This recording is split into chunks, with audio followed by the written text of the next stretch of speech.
The morning sun hadn't quite burned off the coastal fog when the Gulfstream G650 taxied onto the tarmac at Santa Barbara Municipal Airport. Inside the plush cabin, everything gleamed: polished walnut panels, buttery leather seats, and crystal flutes waiting to be filled. It was the kind of aircraft most people only saw in movies or glossy magazines, reserved for celebrities, tech moguls, and the quietly powerful. Today, it carried someone who believed she belonged in that rarefied air simply by virtue of her last name and the size of her Palm Beach estate. Vivienne Thorne adjusted the silk scarf around her neck with a flick of her wrist, her diamond tennis bracelet catching the light. She was in her late 50s with perfectly coiffed ash blonde hair and a face that had been gently preserved by the best dermatologists money could buy. She didn't look angry yet, but the tightness around her eyes gave it away. The flight had been delayed by 23 minutes, not because of weather or mechanical issues, but because her personal assistant had forgotten to confirm the catering order. To Vivienne, that wasn't a minor oversight. It was a personal insult to her sense of order. Across the aisle, her assistant, a young man named Leo, kept his eyes on his tablet, pretending to check emails while actually bracing himself. He'd worked for Vivienne for just over a year, long enough to know that her moods arrived like sudden squalls, unpredictable, sharp, and best weathered in silence. The cabin door hissed open, and the flight crew stepped aboard. First came the co-pilot, then the captain, a tall woman with silver threading through her dark curls, her uniform crisp, her posture calm. She gave a small nod to the passengers before disappearing into the cockpit. Then came the senior flight attendant. Her name was Nia Okoro, and she moved through the cabin like someone who knew exactly where she belonged. She was in her early 40s with warm brown skin, a steady gaze, and hands that had poured champagne, calmed nervous flyers, and discreetly handled everything from panic attacks to misplaced heirloom jewelry. She'd been with this airline for 12 years, longer than most of its current clients had even heard of it. She wore her uniform with quiet pride, not as a costume, but as a second skin earned through years of grace under pressure. "Good morning," Nia said, her voice low and smooth. "Welcome aboard Sinclair Skyways. My name is Nia, and I'll be your lead attendant today. We're expecting smooth skies and a flight time of just under 2 hours to Aspen. Can I start you off with something to drink?" Vivienne barely glanced up. "I asked for Veuve Clicquot," she said, her tone clipped. "Not that generic stuff." Nia didn't flinch. "Of course, Ms. Thorne. We have your requested vintage chilled and ready. I'll bring it right away." As Nia turned to retrieve the bottle from the galley, Vivienne muttered, just loud enough to be heard, "Honestly, you'd think they'd hire someone who actually knows how to pronounce it." Leo winced. Nia had said Veuve perfectly, but he said nothing. He never did. Nia returned moments later with a chilled bottle and 2 flutes. She poured with practiced ease, the golden liquid bubbling softly. She handed one to Vivienne, then offered the second to Leo, who accepted it with a murmured thanks. Vivienne took a sip, then set the glass down with a sharp click. "This blanket," she said, tugging at the cashmere throw draped over her lap, "isn't the one I requested. I asked for the charcoal gray, not this. Taupe? It's the same blanket we used on your last flight, ma'am," Nia replied gently. "The charcoal gray is currently being cleaned after a wine spill on the previous charter. This one is identical in weight and material." "Identical?" Vivienne arched an eyebrow. "It's clearly not. And frankly, I don't appreciate being spoken to as if I can't tell the difference." Nia paused. She'd heard variations of this before. The implication that her judgment was inferior, that her eyes couldn't see what theirs could, that her experience didn't count. She took a slow breath, the kind she'd learned in yoga classes she attended before dawn, when the world was still quiet and hers alone. "I apologize for the inconvenience," she said evenly. "If you'd prefer, I can have a fresh one brought from the storage locker, though it will take a few minutes once we're airborne." "That's not the point," Vivienne snapped. "The point is that someone should have double-checked. People in your position need to pay more attention. This isn't some budget carrier where mistakes are expected. This is Sinclair Skyways, or at least it used to be." The words landed like a slap, not because they were loud, but because they were precise, designed to diminish. Nia felt the heat rise in her cheeks, but her hand stayed steady. She'd learned long ago that reacting only gave power to the insult. Instead, she nodded once. "Understood, Ms. Thorne. I'll ensure everything else meets your expectations." She turned and walked back toward the galley, her spine straight, her steps measured. Behind her, Vivian exhaled sharply as if she'd won a small victory. But Nia wasn't thinking about winning or losing. She was thinking about the early days, when she'd been the only black flight attendant on the charter line, when passengers had asked if she was really qualified or assumed she was there to clean, not serve. She remembered the nights she'd cried in airport bathrooms, then washed her face, reapplied her lipstick, and walked back out with a smile. Not because she liked it, but because she refused to let anyone make her feel small in a sky that belonged to everyone. Up front, the captain, Amara Sinclair, watched the exchange through the slightly ajar cockpit door. She hadn't planned to be on this flight. It was supposed to be a routine test run for a new cabin service protocol. But when she'd heard Vivian Thorne was booked, she'd decided to come along. Not to spy, but to see. To witness how her team handled pressure, especially from someone like Vivian, polished, entitled, and utterly unaware of her own blind spots. Amara had built Sinclair Skyways from nothing. 12 years ago, she'd mortgaged her house, maxed out 3 credit cards, and convinced a retired Boeing engineer to believe in her dream. An airline that combined old-world elegance with modern values, where service wasn't about groveling, but about mutual respect. She'd hired Nia in year 2 after watching her calmly de-escalate a furious passenger who'd thrown a glass of scotch across the cabin. Amara had known then that Nia wasn't just good at her job, she was the soul of what the airline should be. Now, as the engines hummed to life and the plane began its roll down the runway, Amara watched Nia through the reflection in the cockpit window. Nia was refolding a napkin, her movements deliberate, her expression unreadable, but Amara knew her well enough to see the tension in her shoulders, the slight tightening of her jaw. The plane lifted into the sky, climbing above the fog and into clear blue. Outside, the world opened up. Mountains, ocean, endless horizon. Inside, the air felt heavier. Vivian, still irritated, picked up her phone and began texting furiously. "Honestly," she said aloud, more to herself than anyone else, "it's getting harder to find people who understand standards.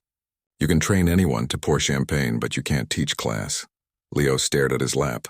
Nia, now checking the temperature settings in the cabin, paused for half a second. Then she kept walking, but something had shifted. The other passengers, a quiet couple in their 60s, a tech founder with his daughter, had all heard the comment. They exchanged glances, uncomfortable but silent. No one wanted to cause a scene on a private jet. Besides, who were they to interfere?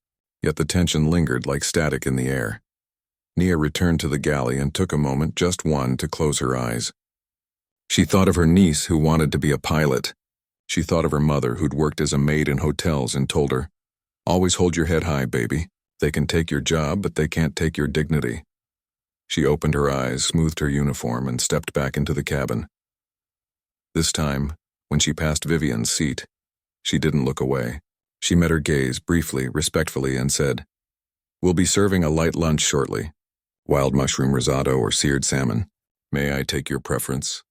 Vivian stared at her, surprised by the directness. Then she waved a hand. "Salmon. And make sure it's not overcooked this time." "Of course," Nia said, and this time there was no apology in her voice. Just professionalism, clean and clear. In the cockpit, Amara smiled faintly. She hadn't stepped in, not yet, because she knew Nia didn't need saving, but she also knew that some lessons required more than words, and Vivian Thorne was about to learn one she wouldn't forget. The cabin hummed with the low, steady drone of the engines, a sound so smooth it almost felt like silence. Outside, the Rocky Mountains began to rise in the distance, snow-dusted and majestic. Inside, the tension hadn't eased, it had just settled, like dust after a storm, waiting for the next breath to stir it up again. Vivian Thorne stabbed at her salmon with the edge of her fork, her lips pressed into a thin line. "It's dry," she announced, loud enough for the whole cabin to hear. "I said not overcooked. Is that really so difficult?" Nia, standing near the galley with a tray of after-lunch espresso cups, didn't react immediately. She'd already checked the salmon before it left the kitchen. Perfectly seared, medium rare, just as the chef had prepared it. But she knew arguing facts wouldn't help. With people like Vivian, it was never really about the food. It was about control, about reminding everyone who held the power. Still, Nia walked over, her steps quiet on the plush carpet. I'm sorry it didn't meet your expectations, Miss Thorne. Would you like me to have the chef prepare something else? Vivian scoffed. At this altitude? Don't be ridiculous. Just take it away. She pushed the plate toward the aisle with 2 fingers as if it were contaminated. Nia picked it up without a word, her expression neutral. But as she turned, Vivian added almost as an afterthought. You know, in my day, attendants knew their place. They didn't talk back. They didn't look you in the eye like they were your equal. That did it. Leo finally looked up, his face pale. The older couple exchanged a worried glance. Even the tech founder's daughter, who'd been watching a movie with headphones on, pulled one earbud out, sensing something was off. Nia stopped. She didn't turn around right away. She took a breath, deep, slow, and then faced Vivian fully. Her voice was calm, but there was steel underneath it. Ma'am, I've served diplomats, Nobel laureates, and heads of state. I've held the hands of passengers having heart attacks at 35,000 feet. I've worked through hurricanes, mechanical failures, and 20-hour delays.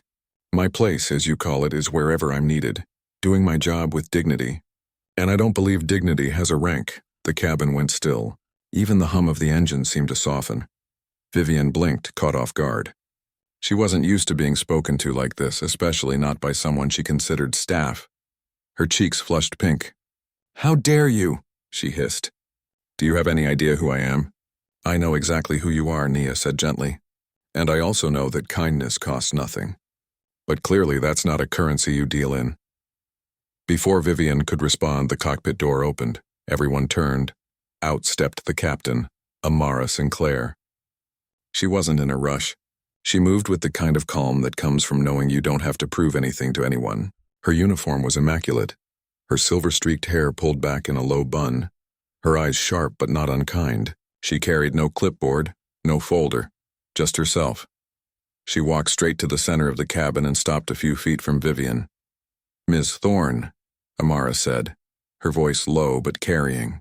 I couldn't help but overhear. Vivian straightened in her seat, smoothing her blouse. Captain, I was just expressing my disappointment in the service. I expect a certain standard when I pay premium rates. Amara nodded slowly. You're absolutely right to expect excellent service. And you've received it, from one of the best in the business. She glanced at Nia, and for the first time a small warm smile touched her lips. Nia Okoro has been with Sinclair Skyways since we had 2 planes and a dream. She's trained every new attendant we've hired. She's the reason our guests say they feel seen, not just served. Vivian frowned. I don't see what that has to do with... It has everything to do with it, Amara interrupted, not unkindly but firmly. Because this airline? It's mine. I founded it. I own 73% of the shares. And Nia isn't just an employee. She's family. The words landed like a stone in still water. Vivian's mouth opened, then closed. Her eyes darted from Amara to Nia and back again. The color drained from her face. You own this airline? I do, Amara said simply. And I've been watching this flight from the cockpit. Not to spy, but to see how my team handles pressure. And Nia handled it with more grace than most people could manage after what you said. Vivian looked around as if searching for an escape. But there was none. They were miles above the earth, sealed in a tube of metal and glass with nowhere to hide. I didn't mean... She started. Didn't mean what? Amara asked softly. To imply that Nia doesn't belong here? That her accent, her skin, her presence somehow lowers the standard of your experience? Because that's what you said. Not in those exact words, maybe. But that's what it meant. Vivian swallowed hard. She'd insulted people before.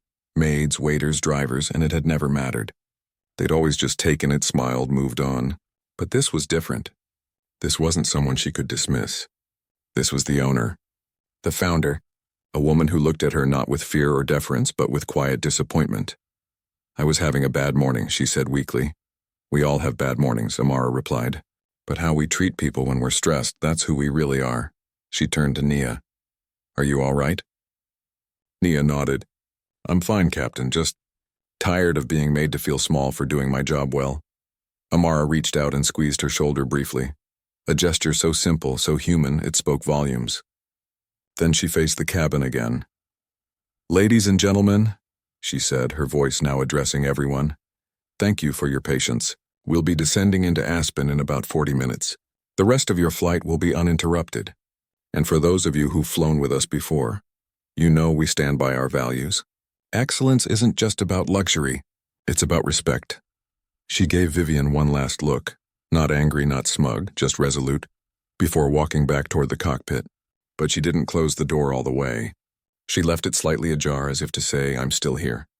I'm still watching. The silence that followed was thick but not uncomfortable. It was the kind of quiet that comes after truth has been spoken, cleansing almost. Leo finally exhaled, his shoulders slumping. The older woman reached over and patted Nia's arm as she passed by. You handled that beautifully, dear, she whispered. Nia gave her a small, grateful smile. Vivian sat rigid in her seat, staring out the window. The mountains looked smaller now, distant. She didn't touch her untouched espresso. She didn't speak again, but something had shifted inside her. Not a full transformation, not yet, but a crack in the armor. For the first time in years, she felt seen not for her wealth or her name, but for her behavior, and it didn't feel good. Back in the galley, Nia leaned against the counter for a moment, letting her guard down. Her hands trembled slightly, not from fear, but from the release of tension. She thought of all the times she'd swallowed her pride, all the times she'd told herself, just get through the shift. But today, she hadn't backed down. And someone had had her back. Amara hadn't just defended her. She'd honored her. As the plane began its gentle descent, Nia took a clean cloth and wiped down the counter, her movement steady again. She checked the remaining service items, made sure everything was in place. Routine. Normalcy. But nothing felt quite the same. When she walked back into the cabin to offer warm towels before landing, Vivian didn't look at her. But she didn't look away in disdain either. She just stared at her hands folded tightly in her lap. Nia offered the towel anyway. Vivian hesitated, then took it. Thank you, she murmured, so softly only Nia could hear. Nia nodded. You're welcome. It wasn't forgiveness. It wasn't friendship. But it was a start. Outside, the sun broke through the clouds, casting golden light over the snow-covered peaks. The plane banked slightly, lining up with the runway. Below, the world waited, unchanged yet somehow different for everyone on board. And high above the earth, in a cabin that had just witnessed a quiet revolution, two women. One who'd spent her life building something meaningful, and one who'd just realized how hollow her own world had become. Both understood that the real journey wasn't the one measured in miles, it was the one measured in moments like this. The wheels touched down on the Aspen runway with a soft thud, and the Gulfstream rolled to a smooth stop near the private terminal. Outside, the crisp mountain air shimmered under a pale blue sky, snow clinging to the pines like lace. Inside the cabin, no one moved right away. The silence that had settled after the captain's words still lingered, thick with unspoken thoughts. Nia Okoro stood by the galley waiting for the signal to begin deplaning. Her hands were steady now, but her mind was racing. She hadn't expected to feel this exposed. She'd spoken up not out of anger, but out of exhaustion. And then Amara had stepped in, not as a boss, but as an ally. That meant more than she could put into words.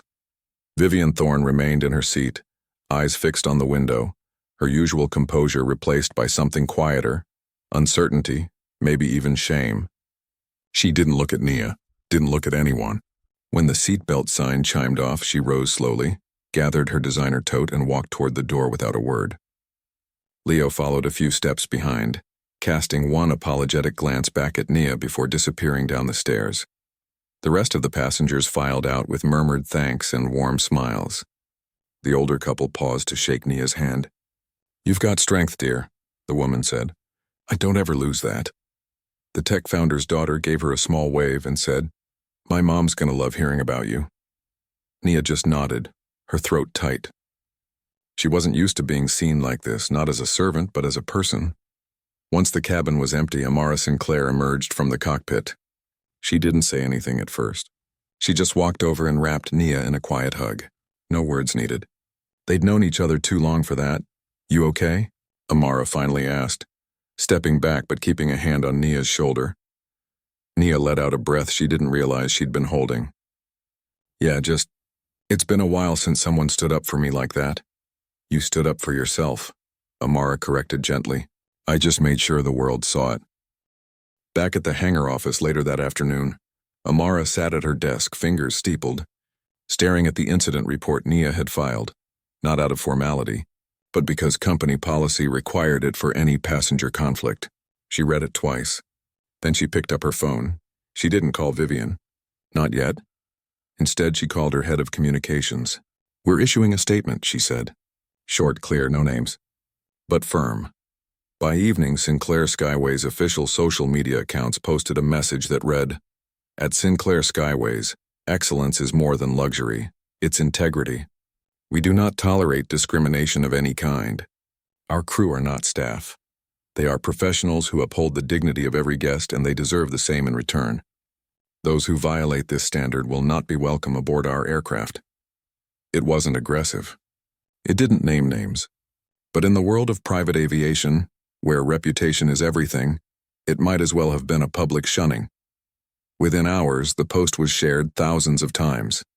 Aviation blogs picked it up. A travel columnist wrote, "Finally, an airline that treats its people like humans, not props." Flight attendants from other carriers flooded Nia's Instagram with messages. "You gave us courage. We've all been there. Thank you for speaking up." Nia didn't post anything herself.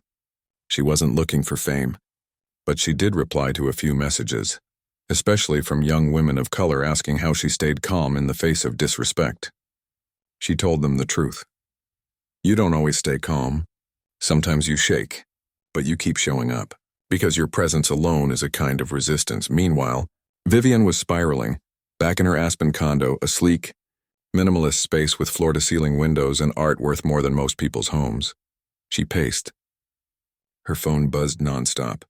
Friends texting, "Did you see the Sinclair post? Is that about you?" One even asked, "Are you okay?" Not out of concern for her feelings, but because they were worried about being associated with her. Worse, her name was being whispered in places that mattered. The board of the Palm Beach Arts Foundation quietly removed her from the gala donor list. A luxury resort she'd invested in sent a regretfully worded email saying her suite reservation for next season had been reallocated due to unforeseen circumstances. Even, her stylist canceled their next appointment, citing a scheduling conflict. No one said it outright, but the message was clear. You crossed a line and now you're on the outside. She tried damage control, called Sinclair Skyway's main office the next morning. Voice sugary sweet. "I'd like to extend my deepest apologies to Ms. Okoro. I was under tremendous stress and I spoke out of turn. I'd be happy to make a generous contribution to your Employee Appreciation Fund as a gesture of goodwill." The receptionist, trained by Amara's protocols, didn't flinch. "Thank you for your call, Ms. Thorne. I'll pass your message along. However, Captain Sinclair has requested that all future communications regarding this matter go through legal counsel." Vivian hung up, stunned. She wasn't used to being shut out.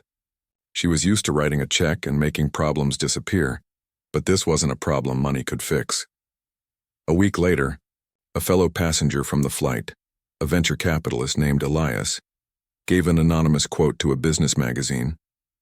"I've flown private for 20 years. Never seen someone treated like that, and never seen an owner step in like Amara did. It wasn't about ego, it was about principle." The quote went viral. Still, Amara refused interviews. She didn't want this to be about her. She wanted it to be about the culture she'd built, and the one she refused to let erode. Instead, she called a meeting with her leadership team. "We're launching something new," she announced. "Wings of Respect. A training program for all cabin and ground staff, not just on service standards, but on how to handle bias, microaggressions, and outright hostility, with support from the top down. No one should have to choose between their dignity and their paycheck." Nia was named lead trainer. At first, she hesitated. "I'm not a public speaker," she told Amara. "You don't have to be," Amara replied. "Just be you. Tell your truth. That's enough." The first session was held in the airline's training center, a bright, open space with photos of the crew on the walls, not just planes. Nia stood in front of 20 new hires, her palms damp, her voice softer than usual. She didn't give a lecture. She told stories. About the passenger who asked if she really knew how to read the safety card. About the time she was mistaken for cleaning staff in first class. about how she learned to breathe through it but also when to draw the line. One young attendant, a black woman named Taylor, raised her hand. "What if you speak up? And no one backs you?" Nia looked at her. "Then you find a place that will, because you deserve that." After the session, Taylor hugged her. "You made me feel like I belong here." That night, Nia sat on her balcony in Los Angeles sipping tea, watching the city lights flicker below. For the first time in years, she didn't feel invisible. She felt seen, not as a stewardess, but as a woman who mattered. Back in Palm Beach, Vivian sat alone in her sunroom, a glass of untouched wine on the table beside her. The social invites had dried up. Her usual circles had moved on. She scrolled through her phone, passed photos of galas and yachts, and landed on a news article about Sinclair Skyway's new training program. There was a photo of Nia smiling, standing beside Amara, both of them radiating quiet strength. Vivian stared at it for a long time. She thought about her niece, bright, ambitious, studying aerospace engineering at Georgia Tech. Last summer, the girl had come to visit and asked, "Aunt Viv, do you think someone like me could ever fly a plane like yours?" Vivian had laughed it off. "Oh, darling, those jobs are so competitive. Maybe stick to marketing." Now she wondered what kind of world she'd helped create. One where talent was filtered through the lens of who you were, not what you could do. She didn't know how to fix it. But for the first time she wanted to try, not for the headlines, not to get back into the good graces of her social circle, but because somewhere deep down she knew she'd been wrong. And being wrong didn't have to be the end. It could be the beginning. She opened a new browser tab and typed, "Aviation Scholarships for Women of Color." She didn't click apply or donate yet, but she read. And for the first time in a long time she listened, not to her own voice, but to the quiet hum of change. Weeks passed, and the sharp edges of the incident began to soften, not because people forgot, but because something new was growing in its place. At Sinclair Skyways, the Wings of Respect program wasn't just a training module.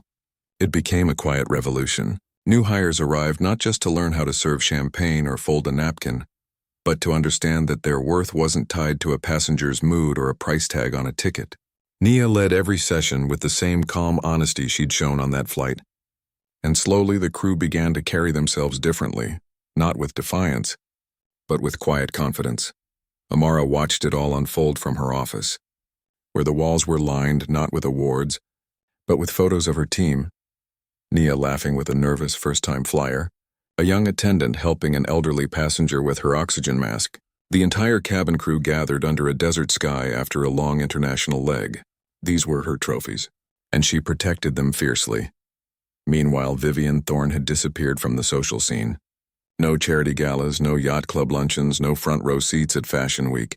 To her old circle, she'd simply vanished. But in truth, she hadn't gone anywhere. She'd just stopped performing. She spent her days in her Palm Beach home, not lounging by the pool as she once did, but sitting at her desk with a stack of brochures and websites open on her laptop. She'd started small, researching organizations that supported women in aviation, especially those from underrepresented backgrounds. She read about girls in rural towns who'd never seen a female pilot, about scholarship funds that barely scraped by, about mentorship programs run out of borrowed hangar space. One afternoon, she called a nonprofit called Horizon Wings, a group Amara Sinclair quietly funded but never publicly endorsed. Vivian didn't give her name. She just asked, "How can someone support your work without getting their name on a plaque?" The coordinator, a woman named Priya with a warm voice and zero patience for ego, said, "We don't do plaques. We do impact. If you want to help, you fund scholarships. You show up when we need guest speakers. You listen more than you talk." Vivian hesitated. What if the person funding it isn't exactly popular right now? Priya paused. "We don't care who you were. We care what you're willing to become." That was all Vivian needed to hear. She didn't write a check right away. Instead, she asked to visit. A month later, she flew commercial, first class but still commercial, to Atlanta, where Horizon Wings held its annual youth summit. She wore no jewelry, no designer labels, just a simple blouse and slacks. She sat in the back of the auditorium, watching as a panel of young women, Black, Latina, South Asian, Indigenous, shared their dreams of flying. One girl, no older than 16, said, "I used to think pilots had to look like the guys in the movies. Then I saw Captain Sinclair on the news, and I thought maybe there's room for me, too." Vivian's eyes stung. She thought of her own niece, who'd stopped mentioning aviation after that summer visit. Had she crushed that dream with a careless laugh? After the panel, she approached Priya. "I'd like to sponsor 10 full scholarships," she said quietly. "For flight school, licenses, everything. And I don't want my name attached. Not even a generous donor, just anonymous." Priya studied her for a long moment. "Why?" "Because I owe someone an apology I can't give directly," Vivian said. "And maybe this is the only way I know how to make it." Priya nodded slowly. "All right. But you'll need to meet the recipients. Not as a benefactor. As a human." Vivian agreed. Back in California, Nia was preparing for the next phase of Wings of Respect, a public workshop open to other airlines, hotels, even cruise lines. Amara had insisted, "This shouldn't be ours alone. It should be a standard." Nia was nervous. Speaking to strangers, to skeptics, felt different than talking to her own team, but she said yes. The night before the event, she got a call from her niece, Zara. "Aunt Nia," the girl said, voice bubbling with excitement, "I got accepted into the Horizon Wing Summer Academy. They said a new donor made it possible for 20 girls to go full ride." Nia's breath caught. "That's amazing, baby. Tell me everything." As Zara chattered about flight simulators and navigation lessons, Nia felt a warmth spread through her chest. This was the ripple effect she'd hoped for. Not revenge, not shame, but opportunity blooming where there had once been silence. The workshop was held in a downtown conference center. Nia stood at the front of the room, not behind a podium, just among the chairs. She didn't read from notes. She told stories about the flight, about the years before it, about the quiet strength it takes to keep showing up when the world tries to tell you you don't belong. She spoke about Amara not as a boss, but as a woman who saw people before she saw profit. Afterward, a man from a major international airline approached her. "We've had complaints," he admitted. "Our crew, especially women of color, say they feel invisible. We didn't know how to fix it. But today, I think we do." Nia smiled. "Start by listening. Really listening, not to defend your brand, but to understand their pain." He nodded, eyes sincere. "We'll be in touch." Later that evening, Amara met Nia for dinner at a small Ethiopian restaurant they'd loved for years. No reservations, no VIP treatment, just shared platters and easy conversation. "You're changing things," Amara said, tearing off a piece of injera. "I'm just speaking my truth," Nia replied. "You're the one giving it a platform." "No," Amara said gently. "Truth needs a voice. You gave it one." They sat in comfortable silence for a while, the sounds of the city drifting through the open window. Then Amara said, "I heard about the Horizon Wing scholarships." Nia looked up. "You did?" "Priya called me. She didn't say who funded them, but she said the donor asked if you'd ever consider mentoring one of the girls." Nia's eyes widened. "Me? You," Amara said with a smile. "Turns out someone out there is trying to make things right, not with words, but with action." Nia didn't ask who. She didn't need to. Some lessons didn't require names. A few weeks later, Vivian received a plain envelope in the mail. No return address, just her name in neat handwriting. Inside was a single sheet of paper, a thank you note from a girl named Maya, one of the scholarship recipients. "I've never met you," it read, "but because of you, I get to chase the sky. I promise to fly with kindness." Vivian read it 3 times. Then she placed it in a small wooden box on her desk, the same box where she kept her late mother's letters. It wasn't forgiveness. It wasn't redemption. But it was something real. She began visiting Horizon Wings regularly, not as a donor, but as a volunteer. She helped organize supplies, proofread applications, even sat in on flight theory classes, taking notes like a student. The girls didn't know who she was. To them, she was just Ms. V, the quiet woman who always brought extra snacks and asked thoughtful questions. One day, her niece came to visit again. This time, Vivian didn't laugh when the girl talked about becoming a pilot. Instead, she said, "Tell me what you need. I'll help you get it." The girl hugged her so tightly, Vivian nearly cried. Back at Sinclair Skyways, Nia accepted the mentoring role. Her first mentee? Zara. Every Sunday, they'd meet over video call, Nia sharing tips on radio communication, Zara showing off her latest flight sim scores. It was full circle, and it felt like grace. Amara, meanwhile, was invited to speak at a global aviation summit. She could have talked about innovation, fuel efficiency, luxury trends. Instead, she titled her talk, "The Human Altitude: Why Dignity is the Highest Standard in the Sky." She didn't mention Vivian. She didn't need to. The message was clear. Luxury without humanity is just emptiness dressed in silk. And somewhere between Palm Beach and Los Angeles, between regret and repair, two women who'd once been on opposite sides of a cabin were now quietly building something better, not for applause, but because they finally understood that the sky belongs to everyone who dares to look up. A year had passed since that flight over the Rockies, and the world kept turning, but not in the same old circles. Things had shifted quietly, like tectonic plates moving beneath the surface, until one day you looked around and realized the ground beneath your feet felt different. Nia Okoro stood at the entrance of a newly renovated training center in Burbank, sunlight catching the silver streaks now woven through her hair. She wasn't wearing a flight attendant's uniform today. Instead, she had on a tailored navy blazer and slacks, the uniform of her new role, Director of In-Flight Experience and Diversity for Sinclair Skyways. The title wasn't just ceremonial. She now shaped every aspect of crew training, from service protocols to how to respond when someone's dignity is questioned at 38,000 feet. And she made sure every new hire heard the same message on day one. You are not here to be invisible. You are here to be human. Inside the center, a group of young attendants, men and women of all backgrounds, practiced emergency procedures in a mock cabin. One of them, a young woman named Taylor, caught Nia's eye and gave a small wave. Nia smiled back. Taylor had been in the first Wings of Respect cohort. Now she was a lead trainer herself. Later that afternoon, Nia boarded a flight to Denver, not as crew but as an observer. As she walked down the aisle, a passenger, an elderly woman clutching a worn photo album, looked up nervously. Nia knelt beside her seat. "First time flying alone?" Nia asked gently. The woman nodded. "My daughter's getting married. I didn't want to miss it, but I get so scared up here."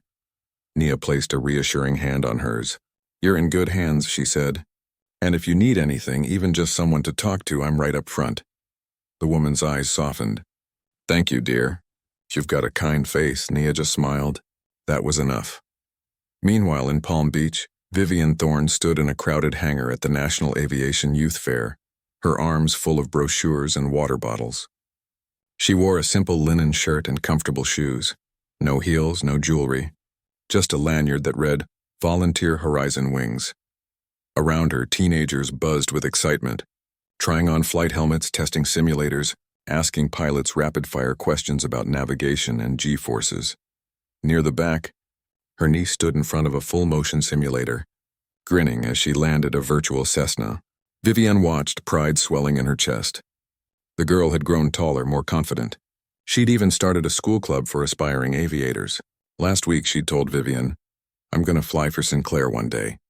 "They treat people right." Vivian hadn't corrected her. She'd just said, "Then I'll be the first in line to book a ticket." She hadn't flown on Sinclair Skyways since that day. She knew she wouldn't be welcome, and honestly, she didn't feel she deserved to be. But she'd found another way to belong. To the future, not the past. As the fair wound down, a group of girls from Horizon Wings gathered near the scholarship booth. Vivian handed out water and listened as they talked about their dreams. One wanted to design electric aircraft. Another hoped to fly medical supplies to remote villages. A third just loved the silence of the stratosphere. Vivian didn't offer advice. She just listened, and for the first time in her life, listening felt like giving. Back in California, Amara Sinclair stood on stage at the Global Leadership in Aviation Awards. She hadn't come for the trophy, though she'd won it, but for the microphone. The room was filled with CEOs, regulators, and industry legends, all in tuxedos and gowns, but Amara wore her pilot's uniform, wings gleaming on her chest. "People ask me what makes Sinclair Skyways different," she began, her voice calm but carrying. "Is it the champagne? The leather seats? The private terminals? No, it's this. We believe that luxury isn't measured in thread count or vintage years.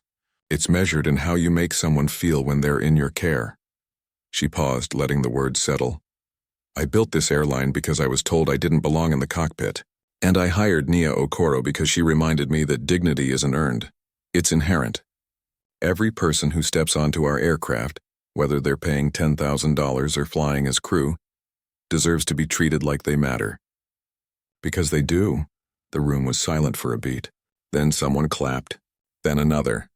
Soon the entire hall was on its feet, not for the brand, but for the belief behind it. Afterward, reporters swarmed her, but Amara slipped away quietly, heading to a small reception hosted by Horizon Wings. She'd promised to speak to the scholarship recipients. When she arrived, she found Vivienne standing near the refreshments, stacking empty cups. Their eye,